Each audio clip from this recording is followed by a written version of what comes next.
Eh bien, bonjour tout le monde. Merci beaucoup d'être là en ce jeudi 30 mars 2023. Je dois lire mes notes pour me rappeler de l'année. Ça indique notre niveau de fatigue, sans doute à tous en cette fin d'hiver, début de printemps qui tarde un peu. On a la chance de recevoir ce midi pour le Midi Rencontre Formation Culture la professeure Christiane Blazer du département de pédagogie de la Faculté d'éducation de l'Université de Sherbrooke, une amie et mentor aussi depuis des années, des années. Christiane et moi, on se connaît depuis 1995. À l'époque, j'avais 8-9 ans. Bon, non, j'étais déjà au bac en enseignement du français au secondaire, en même temps que Christiane, qui à l'époque avait déjà 5 enfants aussi, qui a fait ses études de bac ensuite maîtrise et doctorat accéléré pour ensuite apparaître à Sherbrooke au département de pédagogie. De fil en aiguille, c'était qui a fait en sorte que j'arrive à Sherbrooke aussi quelques années plus tard. En tout cas, Christian, ça, je t'en remercie souvent, là, mais je le redis devant le public et sous enregistrement en plus aujourd'hui. Donc, merci beaucoup d'être là, toutes et tous, parce que, en quelque sorte, vous allez le voir là, par les propos de Christiane aussi, mais la question de la littératie universitaire, c'est la question de la langue et aussi de la culture dans nos programmes de formation. C'est des compétences fondatrices aussi des professions d'éducation, notamment les professions, la profession enseignante. Mais en même temps, vous voyez peut-être même dans les médias encore dernièrement par le rapport sur la qualité de la langue des cégepiens puis des jeunes à l'université, par les réactions aussi des enseignants au collégial, notamment sur le fait bien souvent qu'on aurait dû tout apprendre au primaire et au secondaire et ne plus rien avoir à apprendre. Vous allez voir que Christiane ne s'inscrit pas du tout dans cette posture-là. Là. On n'a jamais fini d'apprendre à lire, à écrire, à communiquer oralement. Et ces actions-là s'inscrivent aussi dans la planification stratégique facultaire. Puis ce qui est bien d'une planification stratégique, quand on met de l'avant la langue et la culture, mais des ressources humaines et financières en découlent. Et donc, j'attire votre attention sur deux passages, Christiane. Je pense que tu vas trouver ça intéressant aussi. Ça met en valeur tes travaux, là, mais en gros, pour enrichir l'expérience de formation, qui est l'axe 1 de la planification stratégique de la faculté, mais il y a deux actions spécifiques qui touchent directement notre midi rencontre de ce midi. Et là, je vous les lis là, parce que ce n'est pas le document que vous trimballez à tous les jours. Là. Moi, oui, là, mais sans doute pas vous. Mais l'action spécifique 1.2.1, je vous la lis. Mettre en œuvre des approches novatrices pour assurer le développement continu des compétences langagières, communicationnelles et culturelles de l'ensemble de la faculté d'éducation, de l'ensemble de la communauté facultative. Là, vous voyez, là, langue, communication, culture sont interreliées. Et l'action spécifique 1.2.2, Christiane, soutenir le développement des compétences relatives à la littératie universitaire des personnes étudiantes par des activités pédagogiques mobilisatrices. Et, vous voyez, là, on est en plein là-dedans. Puis, dernièrement, avec Christiane aussi, on s'est dit comment mieux atteindre ultimement les personnes étudiantes. Mais je pense que la voie royale pour bien atteindre les personnes étudiantes, mais c'est par vous, toutes et tous qui êtes ici aujourd'hui, par des passeurs, des multiplicateurs, des entremetteurs, des formateurs, qui vont pouvoir aussi ajuster peut-être leurs consignes d'écriture ou de communication orale dans leurs cours. En tout cas, bref, on va laisser Christiane nous en parler davantage que moi, mais vous voyez quand même que c'est une thématique qui m'anime aussi et que je considère tellement importante pour aussi avoir du plaisir à apprendre, parce qu'à partir du moment où on est en mesure de mieux communiquer par la langue écrite et orale, bien, on est en mesure de mieux apprendre aussi. Donc, Christiane Blazer, je te laisse le micro pour environ 30-45 minutes. Là, tu sais, c'est 30-45 minutes, c'est très précis mon affaire, là, mais une quarantaine de minutes, grosso modo, pour avoir une période d'échange et de questions aussi dans la foulée. Christiane, si tu veux nous faire interagir pendant, libre à toi de le faire aussi. Merci beaucoup, Martin, pour tes bons mots, ton accueil chaleureux. Tout le monde est témoin de la longue amitié qui nous unit, Martin et moi, et c'est toujours c'est bon dans un milieu de travail, donc merci. Et je tiens tout de suite à préciser que je vous présente Stéphanie Langto, qui travaille avec moi sur la littératie universitaire. Et moi, je devrais partir à une heure précise parce que j'ai une autre réunion ensuite, mais Stéphanie, qui donne des cours aussi de littératie universitaire, pourra être présente si vous avez d'autres questions, puis éventuellement, elle pourra intervenir aussi pendant la présentation. Alors, bonjour et bienvenue à tous. Je connais presque la moitié des personnes qui sont là. Ça me fait vraiment plaisir de vous sentir virtuellement. Alors, je vais partager mon écran pour mettre le PowerPoint en espérant que ça va fonctionner. Hop.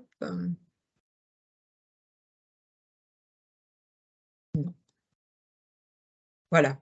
Est-ce qu'on voit la diapo d'ouverture? Oui, ça fonctionne bien, Christiane. Parfait, merci beaucoup.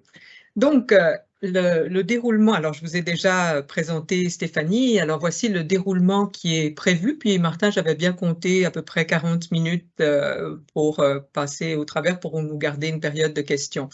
Donc, on va commencer par quelques conceptions bien ancrées au sujet de l'écrit. Plusieurs personnes qui sont là, puis qui ont même peut-être déjà suivi de mes cours, vont reconnaître certains de ces énoncés, puis vous en aviez quelques-uns de ces énoncés aussi dans la proposition, dans l'appel de ce midi rencontre. Ensuite, on va regarder très brièvement le concept de genre textuel, qui est un outil pour favoriser le développement de la littératie universitaire. Je vais définir le concept et puis on regardera l'utilité de ce concept en situation de correction formative, c'est-à-dire dans des vrais textes ou des vrais extraits de textes d'étudiants. Et puis surtout, je vais vous présenter une banque de ressources en littératie universitaire. Ce sont des capsules d'auto-formation. Vous avez l'adresse du site et la clé d'inscription, ce qui veut dire qu'après cette présentation, si vous êtes intéressé à en savoir plus, à aller regarder ces capsules, eh bien, vous n'avez qu'à suivre le lien et indiquer cette clé, littératie sans accent. Et vous pourrez donc utiliser ces capsules qui sont des ressources libres dans vos cours, invitez vos étudiants à aller les consulter. Mais je vous encourage vivement à vous-même les regarder d'abord pour savoir ce qu'elles contiennent, parce que moi, là, je vais passer très brièvement là-dessus. Puis, c'est sûr que vous allez, certaines capsules plus que d'autres vont vous intéresser parce que ce sont des capsules d'auto-formation à la littératie universitaire. Et la littératie universitaire, eh bien, c'est ce qui nous préoccupe tous ici. Alors, de quelques conceptions bien ancrées. Bon, Martin a vendu la mèche en disant qu'on apprend à lire et à écrire toute sa vie. Donc, bien sûr, en arrivant à l'université, une personne devrait être capable de lire ou d'écrire n'importe quel genre de texte. Eh bien, alors, je pourrais vous questionner, prendre le temps de voir s'il y a des pour ou des contre, mais vu la formule assez courte, je vais y aller directement avec la réponse. En fait, c'est pas tant une réponse, que c'est une posture. Donc la posture, ici, il est faux qu'en arrivant à l'université, on devrait être capable de lire ou d'écrire n'importe quel genre de texte, parce que les niveaux antérieurs, que ce soit le cégep, le secondaire, ne peuvent pas préparer les élèves, les étudiants, étudiantes, à écrire tous les textes qu'ils vont rencontrer dans leur vie. C'est juste impossible. À chaque niveau, on travaille les textes de ce niveau-là. Et donc, comme chaque niveau d'enseignement et chaque discipline a ses textes particuliers, eh bien, à chaque fois qu'on arrive dans un nouvel échelon de la scolarité, et particulièrement dans les études supérieures, il faut s'approprier les nouveaux textes qu'on a à lire et à produire. Donc, c'est faux. D'habitude, quand on écrit, on transcrit fidèlement sa pensée. Ça, c'est une idée reçue qui nous vient de Nicolas Boileau, que ce qui est bien pensé se conçoit bien, enfin, ce qui se conçoit bien s'écrit bien. Vous connaissez certainement ce proverbe. Et alors qu'en réalité, puis tous ici, vous en avez fait l'expérience souvent dans votre vie, puisque on est tous des intellectuels, l'écriture fait partie de notre quotidien. Et donc, on voit bien que quand on écrit, l'écriture nous amène plus loin, nous amène à réfléchir. Combien de fois on va commencer un texte et des idées vont surgir? L'écriture, elle a une fonction dite épistémique, la fonction épistémique de l'écriture. L'écriture permet d'apprendre, c'est pour ça qu'elle est si précieuse. Et c'est pour ça que c'est si important de bien encadrer nos étudiantes et étudiants à l'université aussi, pour que cette fonction épistémique de l'écriture se déploie le mieux possible. Okay. Ensuite de ça, l'encadrement des écrits à lire et à produire à l'université, c'est surtout l'affaire des spécialistes de la langue. Ça, c'est ce qu'on entend à tous les niveaux de la scolarité, au secondaire. Ici, à l'Université de Sherbrooke, on donne même un cours, que c'est d'ailleurs Stéphanie qui donne ce cours, aux futurs profs de toutes les disciplines, maths, sciences, histoire, justement pour leur montrer qu'ils ont un rôle à jouer auprès de leurs élèves dans l'encadrement des écrits, parce que ce sont eux les spécialistes des écrits de leur discipline. Et c'est la même chose, évidemment, à l'université.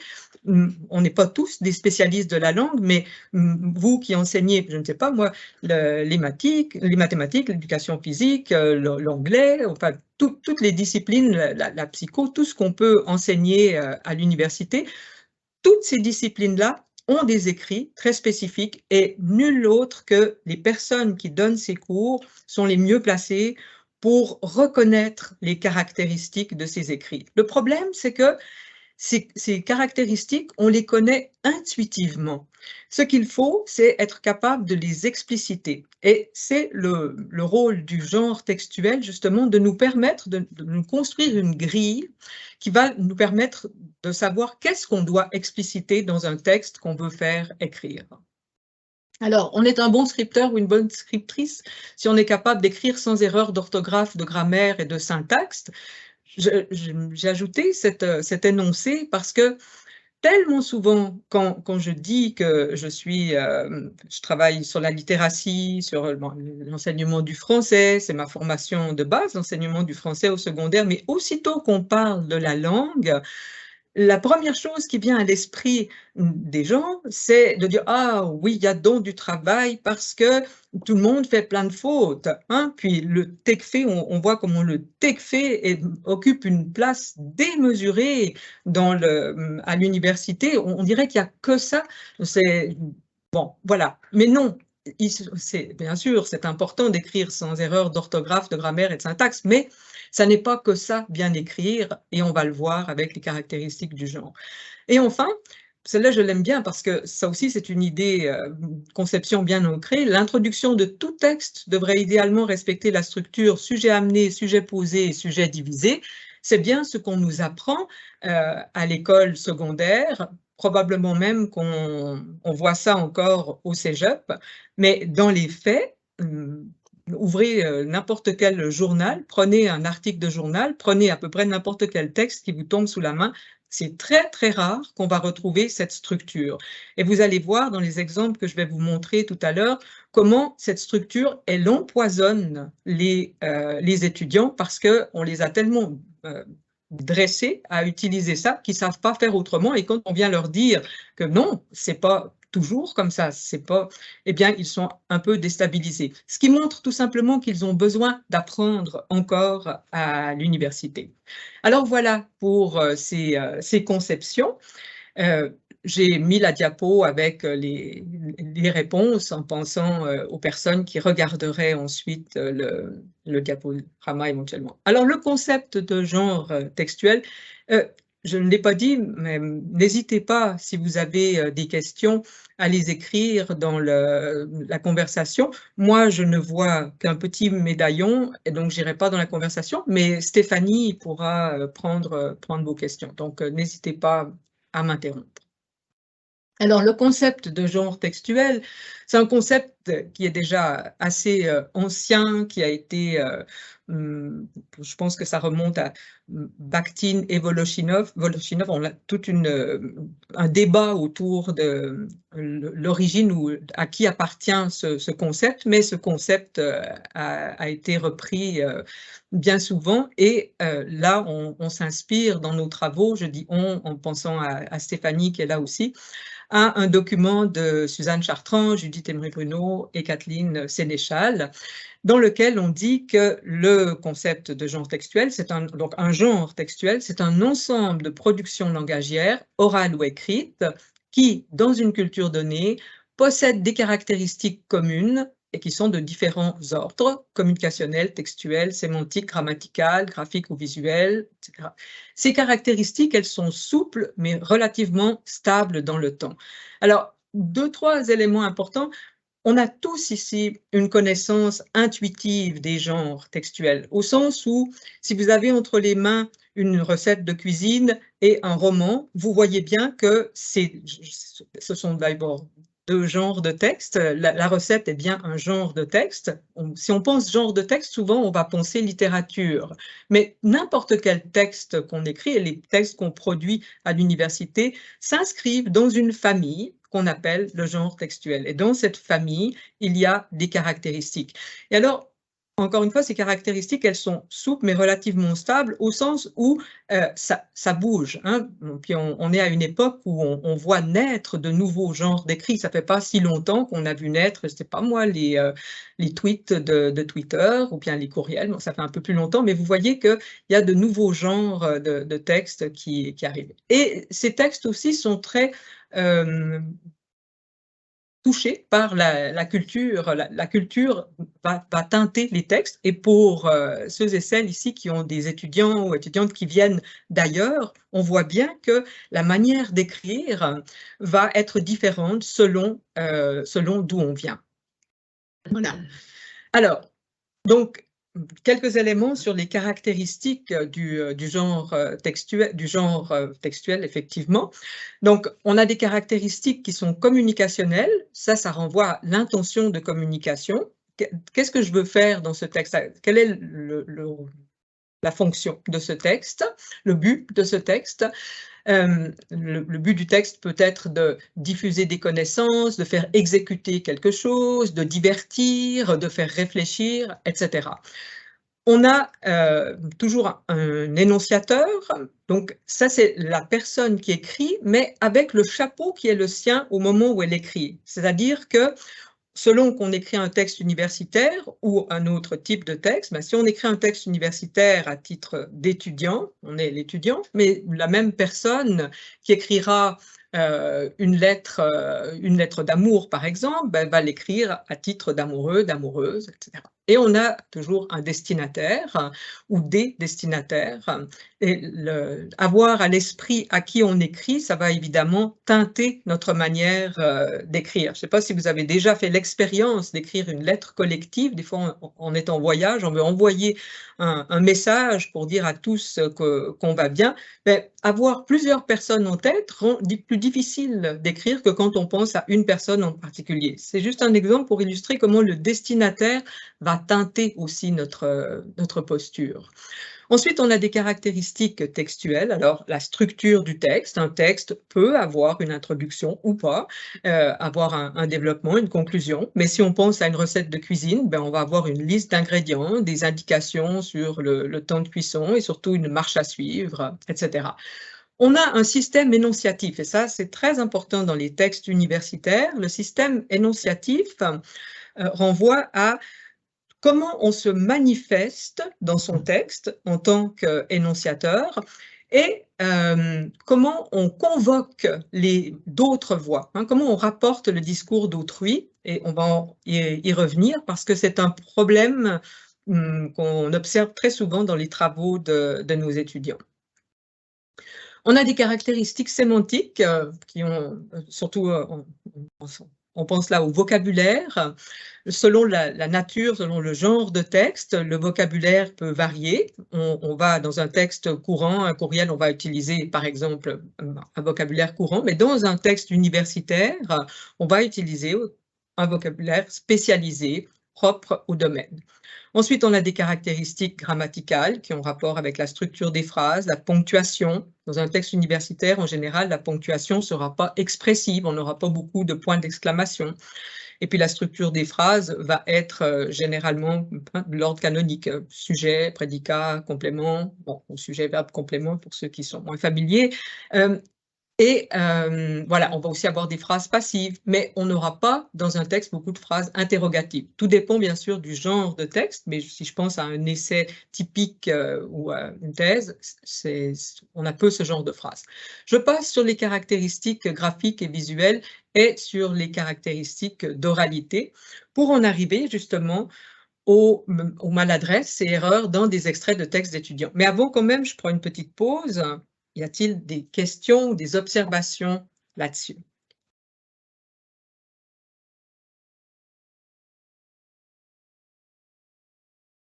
Tout va bien, Martin? C'est bon, Christiane, on n'a pas de main levée ou de questions dans le clavardage, mais c'est toujours agréable de t'entendre et le fil continu de ta pensée Ça est va, ça se déroule vraiment bien. agréable. Oui, à suivre. Merci Martin. Bon, alors donc, les maladresses et erreurs dans des extraits de texte, c'est un corpus de texte, un trésor, j'ai envie de dire, que nous avons parce qu'en 2021, on a donné un cours de littératie universitaire, on étant Stéphanie en premier et moi avec une équipe. Donc, on a conçu un cours de littératie universitaire qu'on a donné en ligne. Et pour ce cours, on a créé de nombreuses activités. Et dans le cadre de ce cours, les étudiantes et étudiants devaient produire un texte de 1000 mots sur le plagiat. Alors, le plagiat faisait partie du contenu du cours. Et donc, je vous explique les consignes, enfin, en quoi consistait le texte. C'est important pour ensuite bien comprendre les exemples. Donc, les étudiants devaient produire un texte en répondant à certaines questions. On leur avait fourni du matériel, donc des textes sur le plagiat, et ils devaient, dans une introduction, nous définir le plagiat à partir des textes qu'ils avaient reçus. Puis, ils devaient expliquer pourquoi il y avait l'augmentation du phénomène de plagiat et en terminant en parlant ils devaient terminer en parlant des solutions. Voilà. Donc, on avait une centaine d'étudiants. Ça nous a donné beaucoup de matériel. Alors, hop. Et voilà.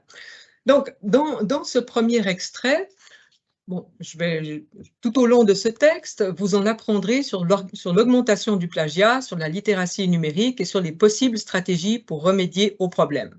Bon. Encore une fois, on n'a pas énormément de temps, donc je ne vous laisserai pas le temps de poser des questions ou de faire des suggestions de quel est le problème. Puis je veux surtout souligner que je ne vais pas soulever tous les problèmes. Ici, le problème, c'en est un qui est relatif à la caractéristique communicationnelle, à savoir que dans un texte universitaire, on n'interpelle pas le lecteur. Donc, il n'y a pas lieu de dire « vous en apprendrez sur l'augmentation ». Voilà, alors, c'est un cas tout simple, celui-là, mais qui nous permet justement, vous voyez dans le commentaire, dans ce genre de texte, ça ne veut pas dire qu'on ne doit jamais faire ça, mais dans un texte universitaire de ce type-là, eh bien, ça ne se fait pas. Voilà. Il est primordial de toujours nommer nos sources quand nous effectuons un travail afin de ne pas voler les propos d'un autre auteur. Dans ce texte, vous trouverez pourquoi il y a une hausse de plagiat, comment y remédier, ainsi que ce qu'est la littératie numérique. Bon, alors, plusieurs problèmes dans ce petit extrait de texte et je vous le montre ici. Donc là, on a une présence trop marquée de l'énonciateur par l'emploi d'un pronom et d'un déterminant, nos sources, et quand nous effectuons, et puis de vocabulaire connoté. Dans ce texte, on ne s'attend pas à ce que l'étudiant donne son avis. Alors en disant « il est primordial de toujours nommer nos sources », l'étudiant prend position. Le choix du verbe « voler » est trop connoté dans ce contexte-là. Bon. Et puis, on a de nouveau une interpellation du destinataire qui est à éviter. Hein? Vous aurez accès évidemment Alors, celui-ci, il est plus long. Je vais peut-être pas le... oui, je vais quand même prendre le temps de lire. Je vais juste revenir, excusez-moi. Non, c'est bon, c'est bon. Alors, l'apparition des technologies dans nos vies en général et dans les milieux scolaires augmente et évolue au fil des années. Elle entraîne de nombreux changements, qu'ils soient positifs ou négatifs, et nous devons sans aucun doute nous adapter à ces nouveaux outils de travail. Ils nous permettent d'accéder à tout moment à de multiples sources, articles et informations. Dans les dernières années, il est possible de constater que le phénomène du plagiat est de plus en plus présent. Le plagiat est d'abord posé comme... J'arrête là. Voyez-vous, là, c'est un exemple parfait de la personne qui a intégré la formule sujet amené, sujet posé, et puis sujet divisé. On n'a pas le sujet divisé ici, mais toute la première partie, moi, je qualifierais ça, là, c'est du blabla. C'est beaucoup trop général par rapport au genre de texte. On n'a pas besoin de savoir ça. C'est assez étonnant tout ce qu'on peut trouver, comment les étudiants vont avoir de l'imagination pour amener un sujet de façon tellement générale. Je suis sûre que tout le monde ici qui a enseigné doit avoir en tête des exemples. Donc, c'est beaucoup plus rassurant de pouvoir dire à l'étudiant, c'est pas mauvais ce que tu fais. Le problème, c'est que ça n'est pas approprié dans ce contexte. Dans ce genre de texte, on ne s'attend pas à ça, on va entrer en matière directement. Et là aussi, on a une modélisation superflue. Bon, la modèle ici, dans les dernières années, il est possible de constater que ça fait 1, 2, 3, 4, 5, 6 mots. Je ne sais pas si vous reconnaissez aussi un travers qu'on observe souvent chez les étudiants. Les étudiants, je vous le rappelle, ils devaient écrire un texte de 1000 mots. C'était trop. Même si nous, on avait, en considérant le matériel qu'on leur fournissait, nous avions fait le test et on en avait amplement à dire et 1000 mots ne nous auraient pas suffi à bien faire le travail. Mais pour les étudiants, c'était trop. Et donc, on sent tout de suite qu'il y a une volonté de gonfler la, Bon, ils craignent de ne pas y arriver. Alors ça, c'est un exemple typique, comme de plus en plus. Hein, le phénomène est présent. De toute façon, la phrase est tout à fait discutable. Autre problème ici, problème vraiment récurrent aussi, c'est dans l'insertion du discours d'autrui. Alors là, la citation en vers, au minimum, il faudra avoir un verbe introducteur pour l'annoncer. Voilà. Ensuite, la facilité d'accès à l'information grâce à l'Internet peut être une cause de plagiat. Il y a plusieurs autres facteurs comme le manque de formation sur les compétences informationnelles, rédactionnelles et aussi par le manque de référencement documentaire aux étudiants. Les élèves ne sont pas bien informés sur le plagiat, d'où vient le plagiat involontaire. Pour le plagiat volontaire, cela vient surtout de la surcharge de travail ou le manque d'organisation du temps des étudiants. Il y a beaucoup de problèmes dans cet extrait, vous en conviendrez. Entre autres, il y en a un que je n'avais pas signalé dans ma diapo suivante, mais c'est l'emploi de étudiants et élèves.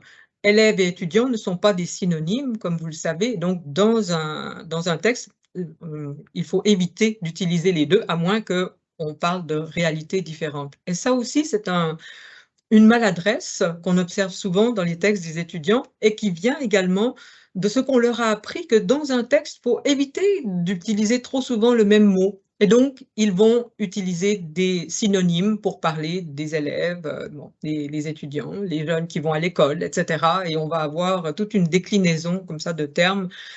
Mais dans un texte universitaire où la rigueur est de mise, un élève, c'est un élève, un étudiant, c'est un étudiant, et on ne va pas employer l'un pour l'autre. Le gros problème de ce texte-là, c'est qu'on ne sait pas de qui sont les propos. Comme il y a juste une référence à la fin, nous qui avons donné les textes aux étudiants, nous savons que tout ce qui est dans ce paragraphe est emprunté. Mais l'étudiante, en l'occurrence, je pense, elle ne sait pas comment rapporter le discours d'autrui en le référençant adéquatement.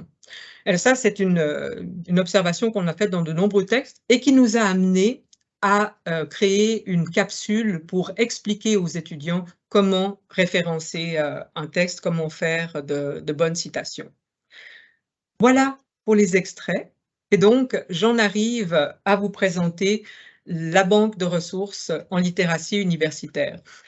Je rappelle encore le titre, l'adresse du site et puis la clé d'inscription. Et donc, cette banque de ressources, elle est constituée de matériel qu'on a créé pour le cours LU101, mais il y a aussi là du matériel qu'on a créé après le cours LU101 parce qu'on s'est rendu compte que dans la formation, il y a des choses qu'on n'avait pas anticipées.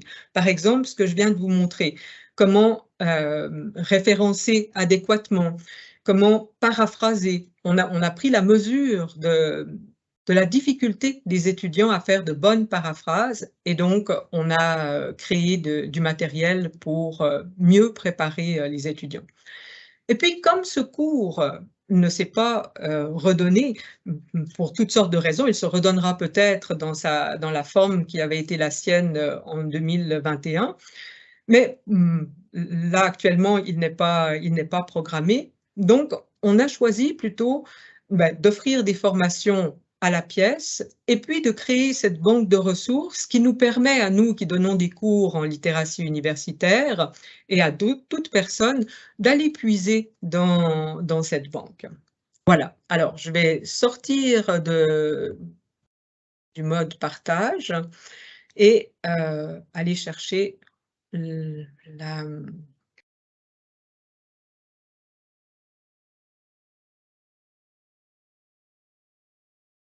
Et pendant que tu fais ça, Christiane, je voyais Geneviève Brisson dans le clavardage là, qui posait une question, en fait, sur la question aussi entre le français et l'anglais. Okay? Je vais lire ce que Geneviève a écrit.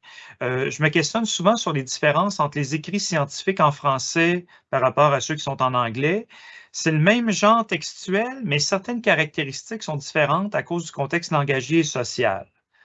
Je ne sais pas, Geneviève, si tu souhaites en ajouter un bout à l'oral, là, mais as-tu vu, Christiane, dans tes analyses, c'est probablement plus quand même toujours en français, mais il semble peut-être y avoir aussi des distinctions selon la langue utilisée. Ben, absolument. Dans la définition, quand on parle de culture donnée, la culture anglophone étant différente de la culture francophone, il n'y a aucun doute qu'on va avoir des différences de caractéristiques. Puis, comme tu le sais, en tout cas, on a fait un travail d'analyse d'articles scientifiques et on a analysé avec Judith Emrimuno et Stéphanie 70 articles du domaine de l'éducation francophone, en sachant bien que si on analysait dans d'autres langues, de toute façon, moi, je n'aurais pas la compétence pour le faire dans une autre langue, puis Geneviève, je serais ravie d'en parler avec toi de ça, mais je suis convaincue qu'il y a des différences, parce que même dans la francophonie, il y a des différences selon que on prend les écrits nord-américains, québécois ou canadiens, ou les écrits français. Bon, il y a une tendance à l'uniformisation parce que tout le monde publie dans les revues internationales, mais il reste quand même qu'on reconnaît un style différent. Donc, ça illustre bien ce phénomène-là. Voilà, ça. Merci. Il y a Sasson, oui, qui a la main levée. Vas-y, Sasson. Moi, ce serait plus de l'ordre de commentaires. Merci beaucoup, Christiane, pour cet exposé. Vraiment très intéressant. Et puis, où tu as exposé quelques règles qu'on connaît puis qu'on a appris sur le tas nous-mêmes. Hein.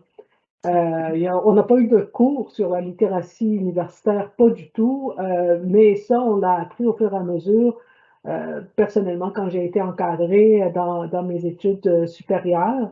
Et c'est là donc que j'ai appris à écrire. C'est tout un apprentissage qu'on fait. Et également, je voudrais dire qu'on montre aussi à nos étudiants maintenant comment écrire. Et ce qui m'a étonnée, c'est que le cours ne soit plus donné. Et moi, j'aurais aimé vraiment que ça devienne un cours obligatoire au cycle supérieur pour les gens qui font des essais, des mémoires et des thèses, avec qui on passe beaucoup de temps où on réécrit bien souvent des choses pour leur montrer comment écrire sans être vraiment, sans avoir vraiment poussé toutes les règles que tu as énoncées, puis comme je disais, qu'on a appris sur le tas et qu'on ne nomme pas spécifiquement comme tu le fais si bien. J'aurais aimé que ces cours-là deviennent obligatoires. Je ne comprends vraiment pas que ces cours-là ne soient plus donnés. Maintenant, donner ces formations-là sur une base volontaire, je ne suis pas sûre que les étudiants vont les suivre. Et on passe tellement de temps avec ça, là, c'est fou. Merci beaucoup pour cette remarque, Sasson, parce qu'on est des fois un peu découragés, Stéphanie et moi, de voir à quel point on a l'impression de prêcher dans le désert. Mais là vient d'apparaître Sylvie Normando, qui est une de mes anciennes étudiantes au doctorat professionnel. Et l'extraordinaire, c'est que le doctorat professionnel a jugé bon d'offrir un cours de littératie universitaire à ses étudiantes et étudiants. Et j'ai donné, je le donne encore cette année, et c'est toujours un immense bonheur. Et je sais, et les étudiants en témoignent de l'utilité de ce cours-là. Là, c'est un cours de 3 crédits, c'est la Rolls-Royce, c'est merveilleux pour moi. Le LU 101, c'était un cours de 1 crédit. Et qu'aux études supérieures non plus, on ne donne pas ce cours-là, je ne comprends pas non plus. Pourtant, ce n'est pas faute d'en avoir parlé. Mais là, je me suis dit que j'irais voir Jean-Claude Coallier, puis que je lui proposerais au moins la banque de ressources, parce que tu as bien raison, Sausan. En fait, tu vas voir quand tu iras écouter ces capsules, ça va être tellement plus simple de dire à tes étudiants, ben, va donc écouter la capsule sur la paraphrase, plutôt que d'expliquer chacun, là, avec des mots qu'on n'a pas toujours, parce que ce n'est pas notre spécialité, comment bien paraphraser. Donc là, en proposant ça, mais c'est sûr que ça règle pas tout instantanément, puis du travail, on aura toujours à faire. Mais je pense quand même qu'avec un cours, on peut drôlement avancer, puis sensibiliser les étudiants. Et dans un cours comme le DED 903, au doctorat professionnel, je fais rédiger une définition de concept aux étudiants, puis là, je peux faire des commentaires très précis sur le type de problème.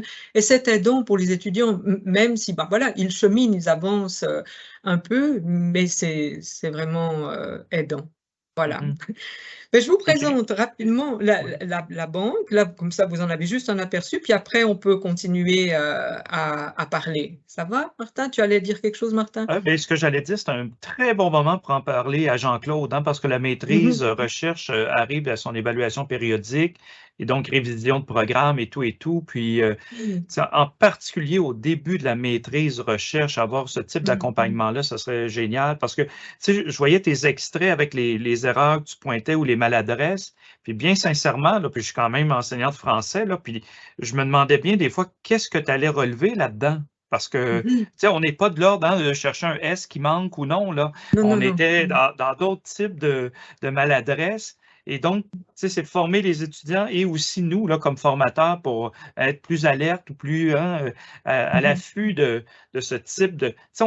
en quelque sorte, moi, si je lis un paragraphe qui cloche, je sens qu'il y a quelque chose qui cloche, mais je n'ai pas nécessairement les mots pour le dire. Hein? Vous voyez un peu, là, c'est donc le défi là, où on essaie d'intervenir à la fois pour les formateurs et là, les étudiants. Donc, je te laisse y aller, Christiane, avec les... mais c'est une très bonne remarque que tu fais, Martin, parce que tu l'as bien dit, c'est ça, on lit un texte d'un étudiant, puis on sent que quelque chose cloche, mais on ne sait pas le nommer.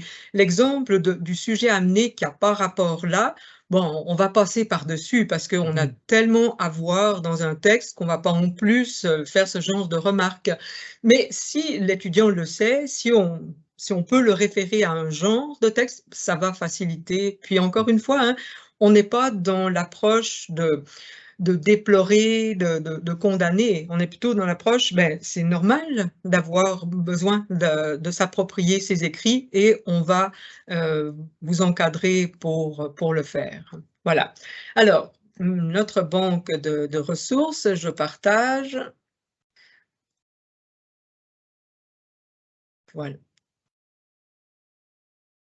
Est-ce qu'on voit la banque de ressources? Oui. Parfait. Oui, c'est ça. Parfait. Donc, ça va aller assez rapidement parce que je ne vais pas vous faire écouter quoi que ce soit. J'ai calculé, il y a à peu près, actuellement, il y a environ 1h30 de documents là-dessus. Alors, on a une première section, discerner le vrai du faux à propos de l'écriture universitaire. Ben, j'ai présenté 5 énoncés tout à l'heure. Là, il y en a une dizaine. En fait, ces énoncés permettent justement de situer la posture dans laquelle on se trouve, alors autour des mythes et réalités.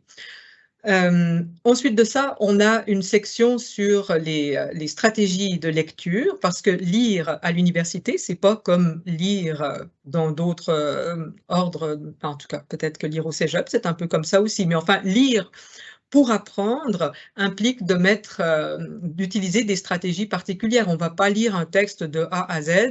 Il y a toutes sortes de choses qu'on peut faire pour faciliter la lecture. Et la première étant de lire avec une intention précise. On lit avec une question en tête. Ensuite de ça, et grâce au service des bibliothèques et archives, on a une série de capsules sur les compétences informationnelles, donc le cycle de l'information, les différents processus de publication, l'outil de recherche SOPHIA, trouver un document, puis les stratégies de recherche, mots-clés et opérateurs booléens. Alors, je sais que dans certains cours, on invite les gens de la bibliothèque, mais pour l'U101, ils nous avaient fait ces capsules et on est bien content de pouvoir les réutiliser parce que ça, c'est une chose que on a beau le voir une fois, mais ça suffit pas parce qu'on ne fait pas des recherches au quotidien, en tout cas, et surtout pas les étudiants de premier cycle. Donc, de savoir où trouver l'information, c'est super. Et là, on arrive aux capsules sur le référencement, la citation et la paraphrase. Donc, une première capsule, vous voyez la durée des capsules, là, elles sont de 8 et 12 minutes. Donc, le référencement dans les travaux universitaires, quoi, quand et pourquoi, on répond à toutes ces questions-là. La citation dans les travaux universitaires, qu'est-ce que c'est, comment et puis quand. Et la paraphrase, qu'est-ce qu'une paraphrase, comment paraphraser. Et on fait référence ici à des écrits sur les différentes stratégies de paraphrase. Voilà. On a une capsule aussi sur la modalisation. La modalisation, c'est comment on se manifeste dans un texte. Et donc, dans les textes universitaires, normalement, on ne se manifeste pas trop. Les textes universitaires doivent avoir apparence d'objectivité. Évidemment, on n'est jamais neutre. Il ne faut pas confondre neutralité et objectivité. Donc, il y a apparence d'objectivité, mais dans la mesure où on fait des choix, on n'est pas neutre, évidemment. Mais cela dit, c'est une chose d'être objectif et c'en est une autre de mettre beaucoup de subjectivité dans ces textes, comme on le voyait dans l'exemple de l'étudiante. Et on va... C'est pas nécessaire de dire je ou de dire nous dans un texte pour être présent. On peut être présent aussi par le choix du vocabulaire, des adverbes, des adjectifs, etc., qui vont montrer quelle est notre position. Alors encore une fois, dans certains genres de textes, c'est tout à fait approprié. Puis même dans un texte universitaire, par exemple, dans la discussion ou même dans l'introduction, on peut se manifester un peu. Mais il y a certaines sections du texte, par exemple dans un cadre conceptuel, où là, on fait dialoguer les auteurs, les chercheurs qu'on convoque, mais l'énonciateur, lui, va se tenir à distance. C'est tout un art de faire ça, n'est-ce pas les collègues? Je sais, pour moi, c'est une des choses qui demeure extrêmement difficile à faire, puis je le dis toujours aux étudiants, c'est jamais facile d'écrire, même avec beaucoup de pratique, puis même que parce qu'on en a beaucoup de pratique, qu'on est plus exigeant. Voilà, et on a ensuite une capsule qu'on a faite là aussi après le cours parce qu'on s'est rendu compte qu'il y avait beaucoup d'erreurs de vocabulaire, d'impropriété, l'exemple que je vous donnais tout à l'heure, des faux synonymes et plein d'autres choses. Les collocations, vous savez, quand on met ensemble deux mots qui n'ont pas lieu d'être ensemble. Et puis enfin, la paraphrase, où on a constaté beaucoup d'erreurs et de maladresses dans la paraphrase. Alors, avec Annick Sirard et Karine Lamoureux, on a fait une capsule sur les principales maladresses à éviter dans une paraphrase. Voilà, donc ça nous fait un ensemble de capsules. Le site est en... On va continuer à l'alimenter. On avait eu un fonds d'innovation pédagogique pour faire un répertoire des erreurs et maladresses. On transforme plutôt, enfin, on finit ce fonds d'innovation, cette subvention, pour améliorer, pour continuer à enrichir la banque de ressources. Alors, j'arrête là-dessus, mais je termine en vous disant que elle est à votre disposition, cette banque de ressources. Je vous invite vraiment à regarder le matériel que vous ferez voir à vos étudiants ensuite et à ne pas hésiter aussi, si vous voyez des incohérences, s'il y a des choses qui vous surprennent, si vous avez des questions, à nous écrire, soit à moi, soit à Stéphanie, pour nous en faire part. Vous pouvez nous faire part aussi de votre appréciation au sujet de ces ressources et peut-être même de vos besoins. Si vous voyez des choses que vous vous dites, ben, moi j'observe tel genre de problème, ben, on pourrait tout à fait penser qu'on va l'enrichir en fonction de ça. Alors je coupe cette...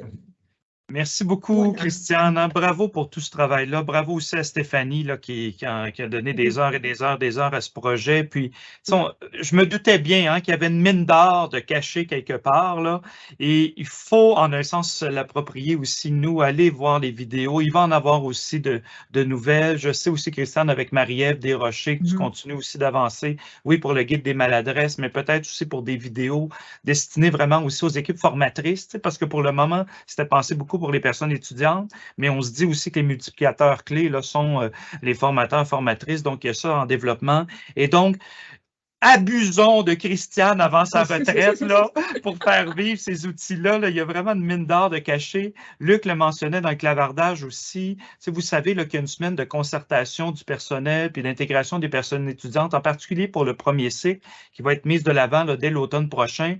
Une semaine notamment pour aider les personnes étudiantes à s'intégrer dans nos programmes. Et Luc mentionne, entre autres, que c'est le genre d'outils aussi qu'on risque, Christiane, de mettre de l'avant en commençant un parcours dans un baccalauréat, commencer à penser la langue, mais pas juste en fonction du TECFE, comme tu le mentionnais, mais en fonction aussi d'un développement de compétences tout au long de la vie, en quelque sorte, là, de ces compétences langagières-là. Donc, on ouvrirait peut-être les micros pour des questions, des interventions. Une question que j'aurais là, pour lancer peut-être l'affaire, Christiane, tu l'as évoqué rapidement tantôt, mais tu as comme dit Stéphanie et toi, vous aviez fait la tâche d'écriture, de 1000 mots là, sur le plagiat, et ça quand même, en particulier peut-être au premier cycle. Bon, deuxième, troisième cycle, on écrit un mémoire, là, en général, on a déjà écrit un, là, ou une thèse, là. Mais au premier cycle, bien souvent, j'ai l'impression qu'on lance des tâches aux étudiants, on leur demande de créer une séquence ou faire un rapport de ceci. Mais nous-mêmes, on ne l'a pas nécessairement fait avec nos propres consignes. Puis là, on s'aventure dans quelque chose avec une grille d'évaluation en tout cas, hein, qui est fragile. En tout cas, bref, j'aimerais peut-être vous entendre sur l'importance de faire soi-même la tâche d'écriture qu'on va demander à des étudiants, en particulier au premier cycle, et de considérer notre formulation de consigne en conséquence. C'est peut-être ma question pour lancer les échanges. Oui, ben, je pense que effectivement, on devrait toujours faire ça. On n'a peut-être pas toujours le temps de le faire. Puis, mais j'insisterai peut-être plus sur les consignes. Là, tu as tout à fait raison. Puis, dans le cours, oui, puisque Stéphanie, tu lèves la main, je te laisse répondre. Hein. J'imagine que tu veux intervenir là-dessus. C'est tout à fait juste. Les consignes sont primordiales, mais on va faire des consignes justement en fonction des caractéristiques du genre. Vas-y, Stéphanie. Oui, mais en fait, ça me faisait justement penser dans le cours DFT 200 au BES et au BILS, donc qui s'appelle Réussite scolaire et communication écrite à l'école, dans la deuxième partie du cours, donc qui porte plus sur la communication. J'amène les étudiants à penser d'abord à une situation d'évaluation, une situation d'apprentissage où ils vont faire écrire les élèves et ensuite eux-mêmes, comme futurs enseignants, de rédiger ce texte-là. Et à partir du texte, donc, j'amène les étudiantes et les étudiants à analyser leur propre texte et à faire ressortir chacune des caractéristiques là, dont nous a parlé tout à l'heure Christiane. Et à partir de se relever de chacune des caractéristiques du texte qu'ils désirent demander éventuellement à écrire aux élèves, à partir de là, rédiger une consigne qui va tenir compte effectivement des caractéristiques du genre, mais aussi développer d'autres modalités d'accompagnement, comme par exemple, je donne souvent l'exemple de la grille de vérification à l'intention de l'élève, qui va l'accompagner, lui ou elle, dans l'écriture du texte, mais qui va aussi permettre à l'enseignant de transformer cette grille-là peut-être en grille d'évaluation, donc d'une pierre deux coups, et finalement, tout le monde parle le même langage, l'élève et la personne enseignante. Stéphanie. Merci, Stéphanie. Je vois Raymond Robert Tremblay. Allez-y, Raymond. Oui, bonjour. Je ferai un parallèle avec la méthodologie du travail intellectuel parce que les deux derniers commentaires vont dans la même direction. On demande des choses, mais est-ce qu'on a expliqué comment les faire vraiment? Je donnerai pour exemple la différence entre un résumé, un compte-rendu et un commentaire. Ce sont trois textes assez différents que à peu près tout le monde confond. Qu'est-ce qu'un texte argumentatif si on compare ça à une dissertation? Est-ce qu'une dissertation littéraire est identique à une dissertation philosophique ou morale? Non. Tous ces textes-là ont des caractéristiques bien spéciales et c'est pourquoi il faut aussi enseigner la méthodologie générale et s'entendre sur un langage commun. En particulier dans une faculté ou dans un département, si on peut discuter de ces choses-là, ça peut être pratique.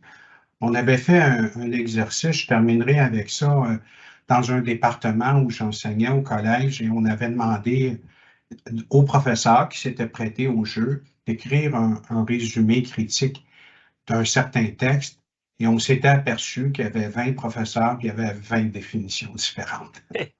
Merci beaucoup. Oui, ben, c'est une bonne remarque, Raymond Robert. Puis, c'est pas parce qu'on est prof aussi que on sait définir si bien les textes. Puis, il y a toute une culture aussi, selon les études qu'on a faites, qui vont teinter notre conception de ce que c'est écrire. C'est pour ça qu'il ne faut jamais tenir pour acquis si on demande à des étudiants « faites-moi un compte-rendu critique », ben non, effectivement, chacun va avoir sa conception. Donc, le mieux, c'est de donner des exemples du compte-rendu critique, puis de faire observer, si on peut donner 2, 3 exemples, mais les exemples ne suffisent pas, encore faut-il qu'on permette d'observer. Qu'est-ce qu'il faut observer dans ce texte? Je ne l'ai pas dit tout à l'heure, mais la question du nous, de comment, quand on écrit un texte, est-ce qu'on peut se manifester? Ben oui, on peut se manifester. Et puis d'ailleurs, quand on regarde les articles scientifiques en éducation, dans tous les articles, on se manifeste.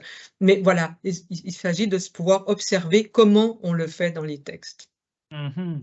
Ça, ce que tu dis là, Christiane, c'est central. Tu sais, c'est-à-dire qu'il ne faut pas nécessairement nous-mêmes connaître la différence entre résumé, compte-rendu, résumé critique, nanana, mais regardons avec les étudiants différents textes qui ressemblent à ça. Essayons peut-être de les catégoriser. Là, Christian, je te mets peut-être des mots dans la bouche, mais un peu comme les classer. Puis là, pourquoi j'ai fait 3 piles? Mais dans cette pile-là, il y a ceci qui se dégage. Et là, vous voyez, avec les étudiants, ça prend un peu de temps, là, on s'entend, là. Mais ultimement, on gagne. C'est un investissement pour gagner du temps. Puis ensuite, ultimement, moi, je verrais même bien qu'on construise avec les étudiants la grille d'évaluation de ce fameux résumé critique. Parce qu'on a ensemble dégagé les caractéristiques, puisque ce qui devrait être contenu dans le... En tout cas, mais là, vous voyez hein, que c'est une approche, puis ça, la même démarche se fait hein, au préscolaire, au primaire, au secondaire, notamment par des approches comme celle d'Ophélie Tremblay, d'Hélène Turgeon sur les cercles d'auteurs, où on part de textes d'élèves, puis on construit avec eux aussi des outils pour les bonifier, en quelque sorte.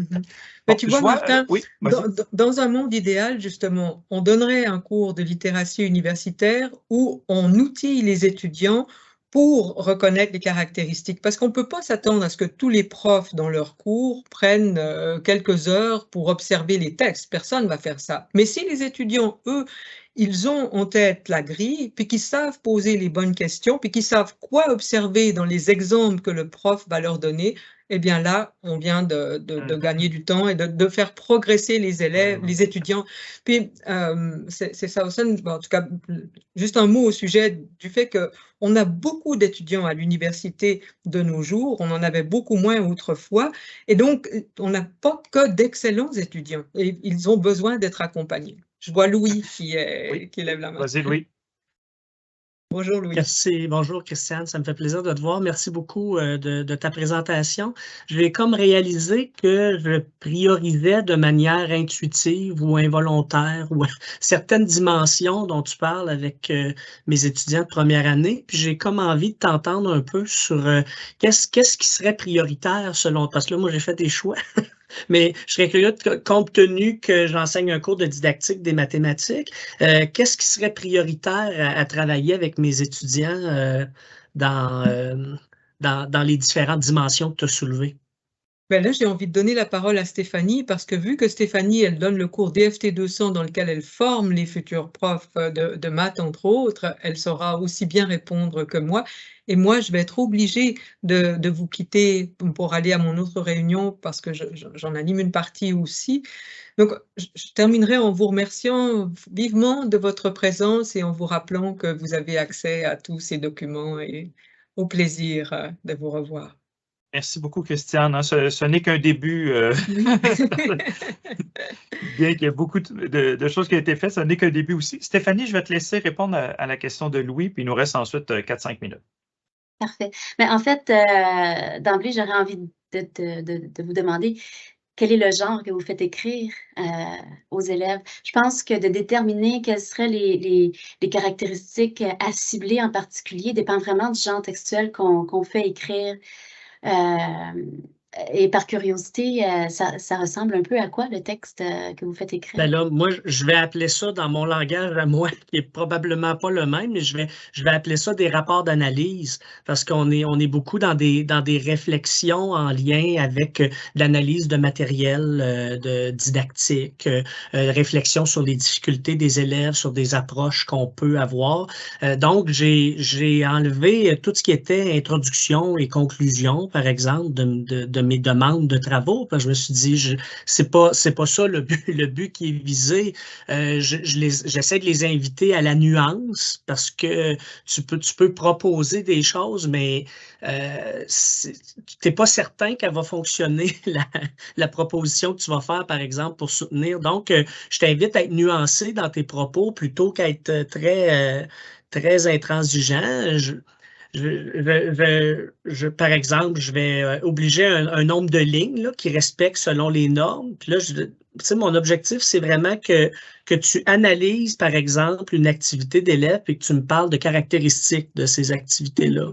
Donc, je vais vraiment épurer les travaux. Puis mes consignes se retrouvent comme ça, donc beaucoup plus en termes de situation. Situation 1, une courte explication, introduction avec ce qu'ils ont à faire. Oui. Mais tout de suite, d'emblée, je vois que vous mettez l'accent sur les caractéristiques communicationnelles, donc l'intention de communication, entre autres, aussi de savoir, eux, quelle posture ils vont prendre dans le texte qui est à produire. Donc, ils doivent analyser, donc ils ont une posture d'étudiant et futur enseignant aussi, avec un regard critique. Également pour ce qui est du destinataire. Donc, ça fait un peu le tour, je pense, des caractéristiques communicationnelles. Je vois aussi tout ce qui a rapport avec les caractéristiques textuelles. Vous me parlez de la structure du texte, la longueur du texte, mais aussi, donc, il doit y avoir aussi, j'imagine, des propositions sur la manière de s'énoncer dans le texte également. En fait, c'est pas mal les deux caractéristiques que je vois là, qui ressortent le plus de la demande. Maintenant, si on a envie de mettre l'accent aussi sur le vocabulaire spécialisé, donc là, on pourrait parler des caractéristiques sémantiques, par exemple, ou bref, c'est ça. C'est qu'on va mettre l'accent vraiment sur ce qui est important pour nous dans le texte qu'on demande à rédiger. Par exemple, moi, je leur explique toujours que dans mon contexte, je ne veux pas des synonymes. Si on parle que l'enfant conserve, je veux pas que tu me dises de 4 manières différentes que ça s'appelle comme ça, ce phénomène-là. Donc, on a des mots pour nommer les phénomènes. On va utiliser ces mots-là. Si l'action de l'enfant, ça s'appelle coordonner le geste et le mot, je veux pas que tu me dises, ben, c'est quand il prendre sa main avec le placé de la bonne manière, quand il dit les choses, parce que là, tu me dis ça, tu me le répètes 2 ou 3 fois. Fait que, sur le plan du vocabulaire, j'essaie de les diriger vers une utilisation du vocabulaire où tu as le droit de répéter, qu'on n'est pas en train d'écrire, un peu comme Christiane le disait tout à l'heure, on n'est pas en train d'écrire un récit au secondaire, là, où est-ce que là, oui, on va vouloir utiliser des synonymes pour que ce soit plus varié. J'ai l'impression, ça m'amène un peu à la deuxième question, mais il est déjà 59, à savoir comment on gère ça dans la réalité, que nos étudiants, on veut développer avec eux cette idée-là de littératie universitaire, mais en même temps, on les prépare à enseigner au primaire ou au secondaire. Là, donc, ils se retrouvent encore dans une espèce de deux dimensions qu'on observe aussi souvent entre l'étudiant étudiant et l'étudiant stagiaire, là, que parfois il se retrouve entre deux feux. Mm-hmm. Bien, un peu comme vous le disiez tout à l'heure, je pense qu'on peut mettre l'accent sur le fait que le lexique est important comme étudiant dans votre cours. Donc, utilisez le bon langage, les bons mots pour dire les choses. Puis, pour avoir parlé avec quelques étudiants de profil mathématique, ben, le vocabulaire est aussi très important pour eux en tant qu'enseignants quand ils vont rédiger une consigne ou quand ils demandent, par exemple, aux élèves, les mots m'échappent, mais il y a vraiment, au niveau du lexique, du vocabulaire, des nuances des fois qui sont assez minces et qu'ils observent eux-mêmes comme enseignants ou futurs enseignants des difficultés chez les élèves à distinguer ces nuances-là dans le vocabulaire. Donc, en montrant l'importance autant pour eux en tant qu'étudiants que pour eux comme futurs enseignants, je pense que ce serait la façon de rejoindre les deux bouts finalement. Mm-hmm. Merci beaucoup, Stéphanie. Merci, Louis, pour tes questions aussi. Puis, un constat que vous aviez fait, Stéphanie et Christiane aussi, là, dans le cours LU 101, là, notamment, là, c'était le fait que des étudiants qui écrivaient sans faire de faute, hein, dans les extraits qu'on a vus tantôt, là, il n'y a pas nécessairement de faute, là, hein, de S qui manque. Hein. Et là, vous voyez leur copie commentée quand même, pas mal en détail. Puis, mais non, mais on ne m'a jamais dit ça. Pourtant, j'écris bien. J'ai toujours eu A ou 90% au cégep, au secondaire aussi. Puis là, tout d'un coup, vous me déstabilisez. Tu sais? Et donc, je pense que c'est bon. Hein, pour apprendre, il faut être un peu déstabilisé. Ça crée un besoin d'apprentissage. Et là, c'est à nous aussi, là, comme équipe de formateurs, formatrices, à faire en sorte qu'on ait les outils. Si on crée la déstabilisation, on a les outils pour aider ensuite aussi à poursuivre les apprentissages. Puis, tu sais, on ne le dira jamais assez, là, mais apprendre à lire, à écrire, à communiquer oralement, c'est l'œuvre d'une vie. On n'a jamais fini d'apprendre à lire, à écrire, à communiquer oralement. Et ça, j'espère que le Midi Rencontre d'aujourd'hui nous a convaincus de tout ça. Puis, peut-être nous faire réagir dans les médias prochainement sur le fait qu'on n'a jamais fini d'apprendre à lire et à écrire. Et donc, ce n'est pas aux enseignants du primaire et au secondaire à tout faire avant le collégial, hein? Et pas le collégial avant l'université. Ça nous appartient tous. Merci beaucoup, Stéphanie. Merci, Christiane. Ça fait plaisir. Merci pour votre participation aussi.